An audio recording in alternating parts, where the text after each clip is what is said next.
Hello, good morning, good evening, good afternoon, whenever you are joining us. Welcome to the It's Your Time show with me, your host for this show, Abigail Barnes. Each week, we bring you transformational stories from entrepreneurs and professionals around the world who are sharing their life-changing experiences to give you proof of what's possible after adversity, as well as inspiring and motivating you to take control of your time and take action on your dreams. Today, I am so excited to be joined by the amazing Steve Judge. Steve, who at the age of 28 found himself fighting for his life after a devastating car accident. Following the life-saving operations that he needed, he was subsequently told that he may never walk again. But determined to prove doctors wrong, he set goals, turned his excuses into challenges, first learning to stand and then learning to walk. It was Steve's mindset and resilient nature that enabled him to go from a wheelchair to becoming a two-time world champion in the sport of Paratriathlon. Now, as a professional speaker and resilience coach, it's Steve's mission to share his story so that others can get what they want out of their life, using their story as proof of what's possible after adversity. He empowers people to recognize that with the right mindset, they can go confidently on their journey in the direction of their dreams, or as he calls it, find their gold. I am so excited to have you on the show with us today, Mr. Steve Gold. Welcome. Thank you very much, Abigail. Thank you for the introduction. Nice lengthy one, but it covers a lot. And I think that's the thing. I've had quite an eclectic life in a way.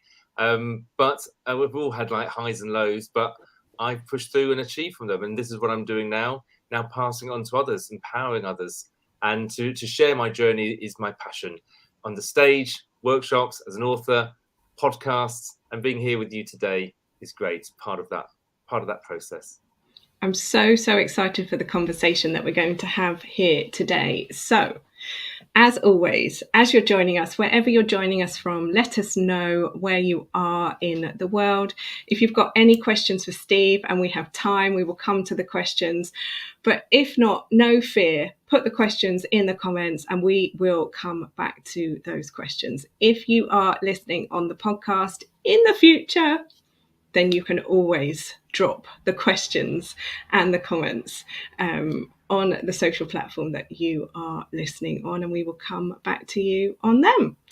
So let's get started. We love to build a picture of our guests on the show, starting with who you were as a 4-year-old. So tell us a little bit like 4-year-old Steve. What was he like? 4 years old, crikey. I think it's when your memories start, isn't it? So I had a family, as I was in a family, mum, dad, me, brother, sister. I was the younger one. I don't know if it was 4, but very soon after, I got very much into scouting, and I loved scouting as a Cub Scout. And I loved the fun, the challenge, the adventure, the life skills, and the opportunities, obviously. But for me, I really liked the badges. So I think that's what I would say when I was a younger child, loving the badges that go down your arm, the ones that you have to achieve. And I think, in a way, I used to be the Cub that used to take that badge book home from Cub Scouts. I used to look through the badge book to see what badge I wanted next. And then I'd go and ask for help from my mum, my dad, or even the scout leader to work towards that. And I think looking back on it, it shows that even at an early stage, I was setting a foundation of setting goals and working towards them, even asking for help. Not saying that I do that loads now, who does, but no, it is there. And I realized that to achieve the things that I wanted, I needed to reach out, ask for help, and get those badges. So I think that's who I was when I was a child. I love it. And so what did success mean to you while you were growing up? Can you remember? When I was growing up, so I liked running. Running was my thing. And I think success, I always ask, what is success to other people? Now, I have the answer. We can come to that later. But I think at the time, it was very much competing against myself, PBs. Anybody who's in sport understands that, personal bests.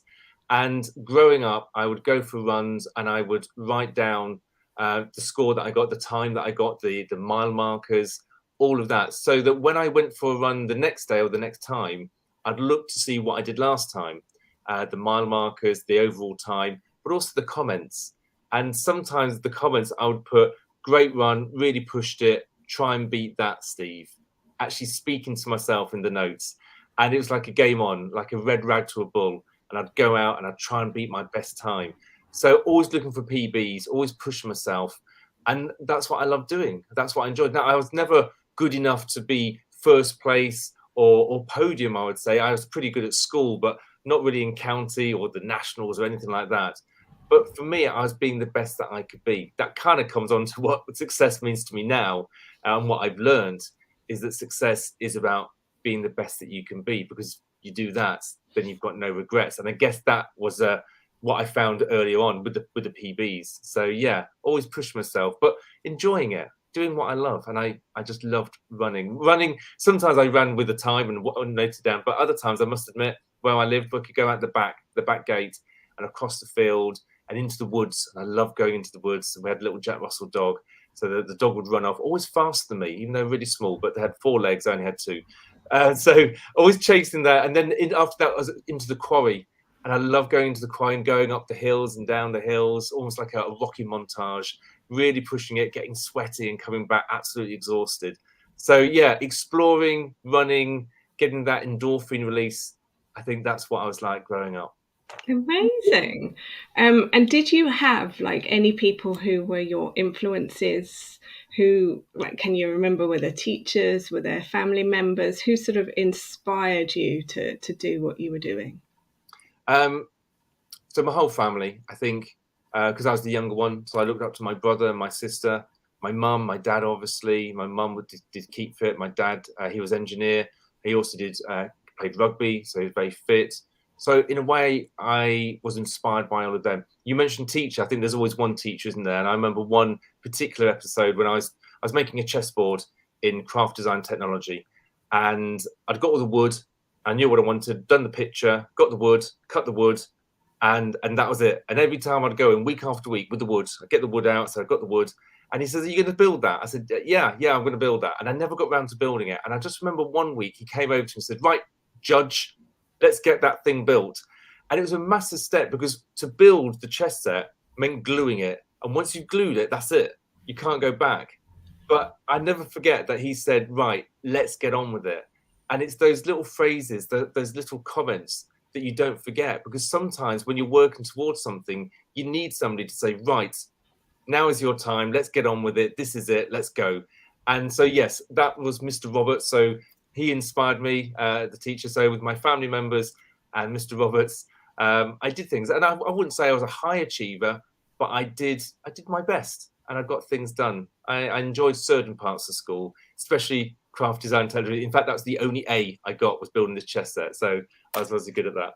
Interesting. And so what was work like for you, like after you'd finished school? What did you do as Well, your job? so when I finished school, and not many people can see this, but I worked down the coal pits of Yorkshire as an engineer. So it was dark, it was dusty, but I loved it. I'll tell you what, I didn't like it initially, but what I did was I wanted to be an engineer. So I went to college on an apprenticeship scheme, and I started studying. And after like 2 years, I think it was, I became an engineer, maintenance fitter, which meant that when I went down the pit, I was actually fixing the machines that I'd built up. So I used to, as a maintenance fitter, I'd build the machine up, make sure they worked, put them down the pit, make sure they worked, then got the hell out of there. Now, if that machine broke down, then I'd have to go down the machine, down the shaft mine to the machine and get that machine fixed. Now, I couldn't lean on my excuses. It was at the coal face. They were waiting. Time is money. So I had to be ingenious down there. You know, you've only got a certain amount of equipment. So I had to rob like other parts from broken down machines to get my machine up and running, using my skills, ingenuity, all sorts. And as soon as it was up and running, got the hell out of there, because I didn't really like the conditions, but I loved the job. You know, being given a problem and having to find a solution. That's what engineers do. So then I worked down the pit. I've also, like I said, I've got an eclectic life. So I've worked down the pit. I've worked in a quality lab in testing. I've worked in health and safety as a health and safety inspector, walking around construction sites, helping people, making them safe. So yeah, I've had a lot of strange things, strange jobs growing up, but Wow. nothing much. I've even worked for the media team for Scouts, actually, working with people like Bear Grylls and the Duchess. So that was a good job. And the other ones, maybe not so much, but the job that I do now, I absolutely love my business. But yeah, I think Amazing. it's taught me things along the way. I love it. And it's so funny, like when you look back, it was Steve Jobs who said this, that you can join the dots, but only when you look back, things happen and you don't maybe necessarily realize. And I think we love having people on the show who can sort of share their journey with others to inspire them that the path might not necessarily go the way you want it to go, but it's what you learn and it's who you become and it's what you do and it's how you overcome it. So we started off by saying like that your life changed at the age of 28. So let's just go into this a little bit more. I mean, obviously you woke up one morning and you were off to work, and then Well, yeah, I was driving. I was actually on the way home, and there was rain on the road. My car lost control. I wasn't speeding. There were no other cars on the road. It just aquaplaned, and my car crashed into a pole at the side of the road, and bent the car in half, crushed both of my legs, and I was knocked unconscious. When I came round, everybody was trying to save me. The police, the ambulance, the fire brigade. It took them about an hour and a half to cut me free from the car. They dragged me out along with my legs, took me to the nearest hospital, and that's where they saved my life. And they saved my legs.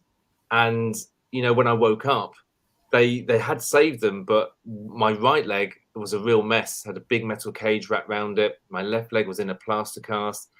They explained the extent of the injuries, how my right leg had been partially amputated, which means a piece of my leg had been knocked out. 4 inches of bone, 4 inches, it's quite a lot. 4 inches of bone had been knocked out of my tibia bone, and they'd squashed it together, held it together with a metal cage. So, it's explained to me that because of the extent of my injuries, I may never walk again. And that for me was a pinnacle moment, because I think when you go through something like that, a trauma or a change, you go into the fight or flight mode. So I could have just gone, okay, I guess I'll give in and just roll over and that's it. But there was something inside me that I thought, what do you mean? What do you mean I might not walk again? Who are you to tell me? You don't even know who I am, what I'm about, what kind of mindset. I mean, I wasn't thinking that straight at the time. I was on a lot of morphine, but I just remember feeling quite angry that somebody had the audacity to say to me that I may never walk again. I was looking down, I had 2 legs, I had something to work with. And so I think that's the fight in me. And that was also my pinnacle moment. You're saying, sometimes we have a pinnacle moment where we make decisions. And I wouldn't say it was right there and then, but over the next couple of weeks, it slowly sank in that, and I love this quote I'm using a lot at the moment, is that we all have 2 lives. And our second one starts when we realize we've only got one. And it's quite deep, but it makes me realize that I realized, geez, I've only got one life. I nearly lost it, but I didn't. Got one life, I better start living it. What can I do? Right, first thing, I've got to get out of hospital. Right, give me some food, got to get some energy. And again, this is not easy. I'm trying to speed up the story, but it was a long, long process. Growing my leg back, stretching my leg back, growing the bone back. Took over a year. Learning to stand again, learning to walk again, learning to deal with my disability. My left leg got lack of feeling below the knee because it'd been ripped apart. My right leg, the right length, but lack of movement in the right ankle, lack of feeling. Yes, I could stand. Yes, I could walk. But my goal of getting back to normal didn't exist because there is no such thing as normal. And that's the message that I had to take on board. But everybody's different. I had to start thinking about what I could do rather than what I couldn't do. And so I pushed myself physically in swimming and cycling. Eventually found the thing called Paratriathlon, which you mentioned. And I started competing in that. And I got the bug. And as a disabled athlete, I competed in my category, became British champion, set my goals, worked towards them as we do. I became European champion, but my big goal, the one that I really wanted, was the World Championship. And that was in Beijing 2011. Going out there, representing Great Britain, meeting the other para triathletes from around the world, competing against them, the swim, the bike, the run, running down the final straight, crossing that finish line. The feeling that I had crossing that was obviously, excitement, but it was also relief. I feel when I crossed that finish line, it was like the end of a long, long journey that I'd been on, from the car accident to proving that the car accident hadn't ruined my life. It just changed my life. And, you know, we all have things that affect us. You can't control the things that happen to you, but you can control how you react to those. You can control the controllables, and that's what I'd done.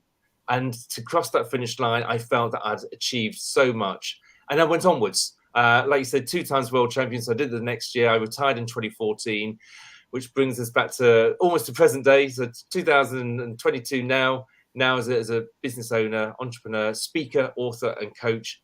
I'm now wanting other people to have that epiphany moment. I want people to realize that they've only got 2 lives, and the second one starts when you realize you've only got 1. I want to be that epiphany moment. I want them to hear me on stage and go, oh my gosh, what Steve Judge just said, it really cute. Yeah, I get it now. I better start getting on with it. Like my teacher said, right, Mr. Judge, come on, let's crack on. I want to be that person that says to the audience, now is your time. This is what you want. You told me what you want. You've drawn a picture. Great. You've got your vision. Okay, let's go for it. What's the next step? What's the next step? What do you have to do? Because a lot of people go through life, they're just flatlining, for crying out loud. How's your job? Yeah, you know. So how's your pay? Oh, you know, work. Work doesn't have to be boring or just work. It can be really exciting, something that you really want to do. How's your love life? How's your fitness? How's your health? These should be good things. These should be great answers with great questions with great answers. But sometimes it's not. And I want to help the people, empower them to make sure that they are actually fulfilling their life. I've done it, and it's great, you know, crossing that finish line, achieving the accolades that I've got, especially now in my business as an author, producing my own book. It's just amazing. And so I want other people to experience that. So how do I do that? Well, that's the thing. Inspiring and motivating, yeah, I can do that. But the empowering and helping, that's where it comes to writing the book and doing the workshops, doing the one-to-one coaching. And I'm getting a buzz doing that, you know, getting out of my head into a way where people understand it, can do exercises, can actually work towards what they really want. That gets them happy, makes me very happy, everybody's happy. So that's what I'm working towards. So that's basically my life, my journey in a nutshell. But it's ongoing, obviously, always going. I love it. I love it. Well, thank you so much for sharing your story, first of all. For the benefit of the audience and people listening to this, I have to say, full disclosure, I have been very fortunate to be in a 60-minute workshop with Steve where he took us through his story and key learning points to help us to be able to have our own transformations. And it was amazing, to the point where he talks about, you come up with your own visualization, the exercise. I still have the postcard on my desk that I can look at. So I think hearing you describe yourself from the age of sort of 4 to now, I can certainly hear where the foundation was laid and where who you are and your inner core and your inner values has come from, and then seeing how you've just pivoted and transferred it to the situation that you have found yourself in at each point throughout your life. And I love that you have been able to codify this into a formula and a model and a framework, and you now go out there and you teach from, you know, the age of sort of scouts in schools up to organizations around the world. And I think like your message is getting out around the world, and it is incredible. And it's what happens to us can then become the gift that we give to the world. And obviously sort of on that journey, it wasn't necessarily easy at so many points. I can understand from my own point of view, my own journey wasn't easy. Obviously went through a very different situation to you, but rebuilding from, you know, rock bottom, it's a similar process, and so much of it is the mind and the mindset. So I am so fascinated to understand more about your finding your gold, I can't say it, finding your gold model that you have. Okay. What does gold stand for? Can you tell us? So yes, gold stands for your goal, your opportunity, your love, your dream. What is that thing that gets you excited? What's that thing that, you know, gets you out of bed?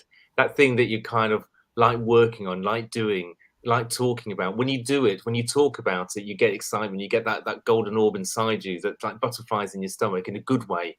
What is that thing that you really, really want? And it could be anything. Like I said, you go to the list. It could be your health, your fitness. It could be money. It could be just happiness. It could be various amounts of things. But first of all, as Stephen Covey said, start with the end in mind. What on earth do you want? What do you want? That's your goal. So once you know what your goal is, then my whole workshop, the whole book that I'm writing at the moment is very much following the treasure map, as it were, to guide you through actually to reach your goals. At the end, you will find it, you will achieve it, and you'll have it. So it's the 5 winning strategies that will take you from where you are now to where you want to be. But yeah, that's what your gold is. And it makes perfect sense, because gold, a lot of people see gold as a good thing. It's a shiny thing, a bright thing, something that we all endeavor to have. For me, my journey, getting the gold medals, it makes a lot of sense as well. It's a good acronym. So yeah, it's all falling into place, and helping people find their gold. Wow, that's even better, isn't it? I feel like Indiana Jones. I love it. And do you know, the other thing that I love about it is the fact that you have married your own experience with the very, very black and white, brutal point about life, is that it's a journey. And you have to stick the bits together, Steve. You have to actually do something with what you know. And I think that this is what people are realizing more and more and more, is that we can learn all the stuff, we can read all the books, we can take all the classes, but until we actually take an action on what it is that we know, nothing is going to change. So I love the way that your workshop has key deliverables and takeaways for people to actually be able to create that change. So you come away empowered, but you also come away with things to do, with steps to take. And that's when your life does become the dreams that you are focused on. Yeah, totally. You've got to include the takeaways, the tools. As a speaker, I know that. I mean, you stood on the stage, you're looking at the audience. You've got to imagine the audience looking back at you, saying, "Well, what's in it for me? Why am I sat here listening to you? It's a great story, Steve. It was quite inspiring. But what am I supposed to do with that amazing story?" So if you give them the tools, maybe some quotes, maybe some messages, but something more practical, something hands-on, then that's even better. And so, yes, I do that in my keynote now at the end. But now that's just one strategy. Now I've got 4 other strategies. And that really excites me, because, to be honest, that's 4 other keynotes. That's 4 exercises. That's a workshop, an online workshop. I'll go through what they are. They're so you've got your gold, then you've got your golden soul, you've got your golden gear, your golden gang, and the golden hour. All of those will help you find your gold. And writing my book at the moment, it's fascinating going through each chapter. I've got stories for each of those, and obviously an exercise for the reader to take part in and to move themselves forward. And I'm not saying by the end of the book they will have achieved their goal. They just know how to achieve their goal. Sometimes it can take years, and I huff at that because I'm impatient, but still it takes years. But if it's the journey working towards it, if you're going in the right direction, then you will get there.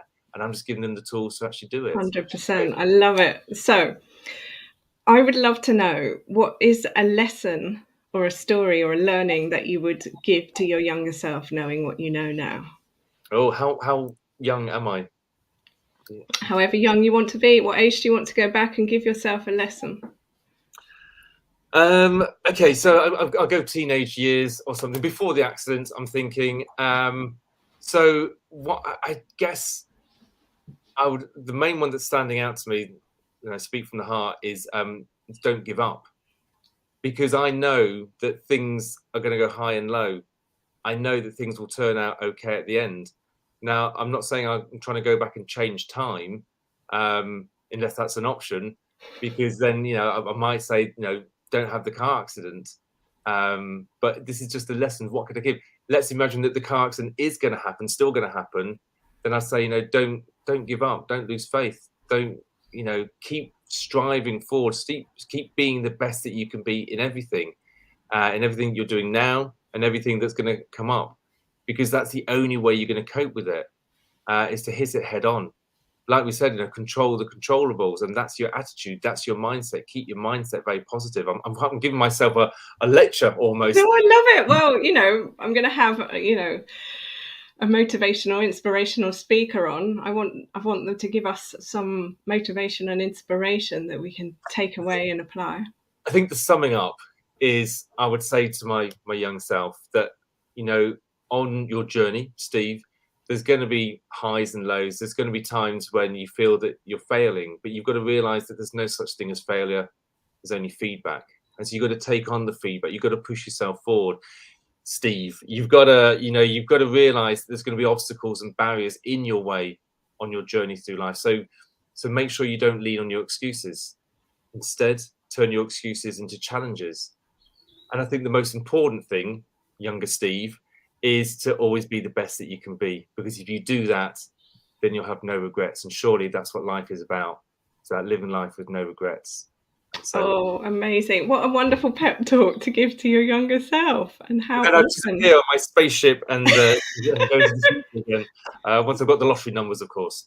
But how awesome that we can all sort of take away and maybe even use it as an opportunity to reflect and say what we would say to our younger self. I think I'd definitely say, you're amazing, keep going, you've got this. I really want to know a bit about one of your chapters of your book, one of your key points. Can you give us like any little snapshot, any story that's maybe like a little preview?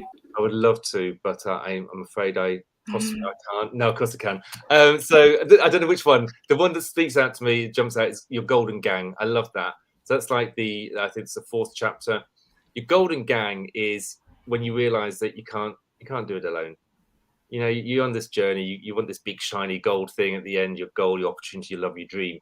You can't do it alone. At some point, you're gonna have to reach out. Now, when you reach out, that's to various people. But in my rehabilitation, I reached out to doctors, nurses, surgeons, rehab, physio, all sorts. They were my golden gang. They helped me through my rehabilitation as an elite athlete, swimming, cycling, and running coach, triathlon coach. But then more and more, nutritionist, a bike expert, yoga, Tai Chi, all of these things I needed to perfect to be an elite athlete so I could get the gold medal. In my business, oh my gosh, there's so many there. So I've got like a business coach, Rob Pickering from Action Coach, amazing, who helps me to get to where I want to be in my business. I have a mastermind group, but it's also the things that people don't always see. So I have a stylist and a tailor, which sounds a little bit wow. But when you're on the stage, you want to make sure that you look good. You've got enough to think about without thinking, well, am I wearing the right color, I know that I am because my stylist has told me and the tailor has made it, and that's it. That's kind of, for me, it's job done. I've almost got a uniform, so I don't have to think about it. So what's next? How do I get better and better? What more can I do? But the key to your golden gang, the real key, is the people that aren't on your gang yet. That's when it gets exciting. So I have my plan of who's like a sheet of paper of all the people that I've got already. And there's probably about 20. But also on the sheet are the people that I haven't got yet because I can't afford them or I'm not ready for them or whatever. And so that's people like a marketing expert or a website designer, or I've got somebody who does my finance or my admin. I'd love an admin person. But I've also, because it's, it can be anything that you want, in my golden gang, I will have a chauffeur who will drive me to my gigs. And to be honest, I've even got a helicopter pilot on my golden gang to fly me in and fly me out. I have a nutritionist who comes to my offices and my house and cooks me a nice healthy meal. And I have a masseur who comes around while I'm at my desk and just gives me a nice neck and shoulder massage and leads me to it. And that'd be really nice. That's in the future. So I haven't got them yet, but to have them on my golden gang, to have them on my vision board, I just think I'm going to have them one day. It's going to be amazing. And after that, I think about, who else do I want on my gang? So your golden gang is a really nice one who's helping you now, but who's going to help you in the future to get to where you want to be, to your goals. I love it. Yeah. I love it. They're like your stepping stones on the journey, on the way. It's so, so awesome. And I think the thing that I really associate so much with you is the visualization. And I really see that you're very powerful at visualizing, like from a young age, this was the personal best I wanted, then I achieved it, to then recovery, I will walk again, to then I will compete in this,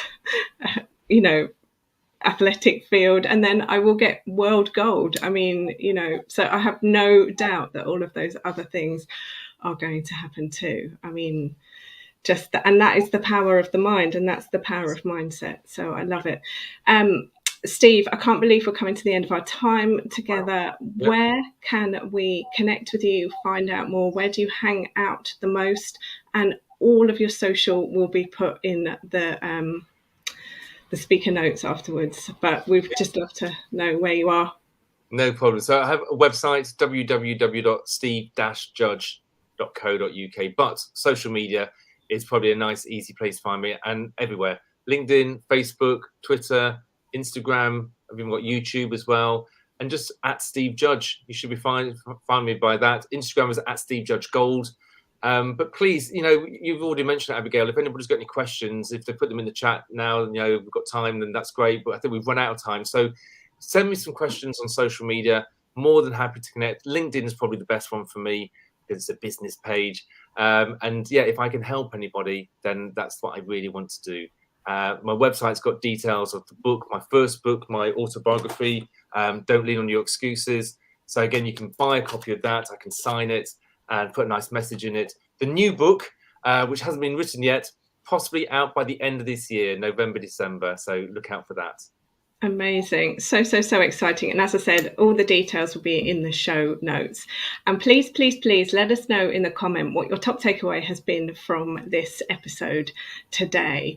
And as Steve said, reach out with any questions that you've got, because we just love to know what comes from conversations like this. I know that I feel inspired and excited, and I'm sure that Steve does, but we want to know how inspired and excited you are and what goals and what goal you are working towards. So thank you so much. Thank you, Steve, for joining me today. And it is for me to say thanks for joining us, whether you've joined live or on the replay. Let us know in the comments. But we look forward to seeing you again next week. And until next time, stay safe, stay well, and keep washing your hands.